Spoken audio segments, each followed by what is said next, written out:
सुधा अग्रवाल ने लिखा है, प्रणाम गुरुजी, जब मैं ध्यान अपने आप करती हूँ तब कई बार कुछ कुछ शब्द अपने आप मन में आते हैं जिनका कोई अर्थ ध्यान के लेवल में कुछ भी नहीं, सेंटेंस नहीं, मोस्टली शब्द आते हैं।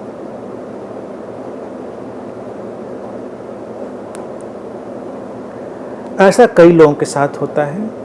कई लोगों को कुछ सेंटेंस भी आते हैं, उनका कोई मतलब नहीं है। हमारे भीतर बहुत कुछ पड़ा है। ध्यान में जब मन शांत होता है तो बहुत सारी चीज़ें रिफ्लेक्ट होती हैं, आती हैं, जाती हैं। उनका कोई मतलब है या नहीं है, तुम्हें उसमें नहीं उलझना है।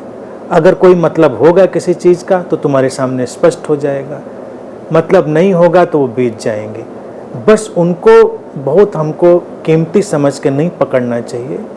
ये बातें अक्सर लोगों के अंदर कुछ इस तरह से आ गई हैं ना, जैसे उन्होंने सुना है कि मोहम्मद साहब के ऊपर कुरान प्रकट हुई थी, ऋषियों ने मंत्रों को देखा था, कई ऐसे संतों के, ऋषियों के ऊपर ऐसी चीज़ें घट गई थी।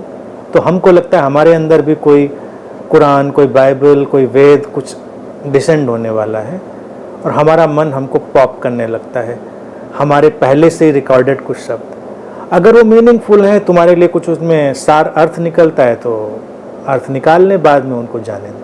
कुछ नहीं निकलता है तो ना निकालें, उनको छोड़ दें। मन की अपनी ये चींपों है। जैसे तुम बैठते हो तो मन एक तरह से उसमें काम करता है। कभी तो विचारों के कोलाहल से तुमको परेशान करेगा जो पहले से ही भरे हैं, कभी वो शब्द आने लगेंगे, कभी सेंटेंस आने लगेंगे, कभी कभी पूरी कहानी आने लगेगी।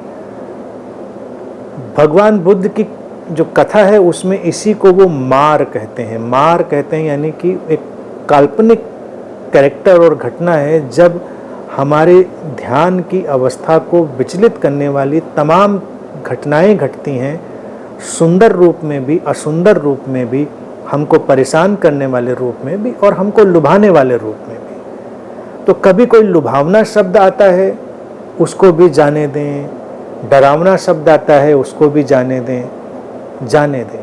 तुम्हारे लिए जो अर्थपूर्ण है वो घट जाएगा, उसमें उलझना नहीं।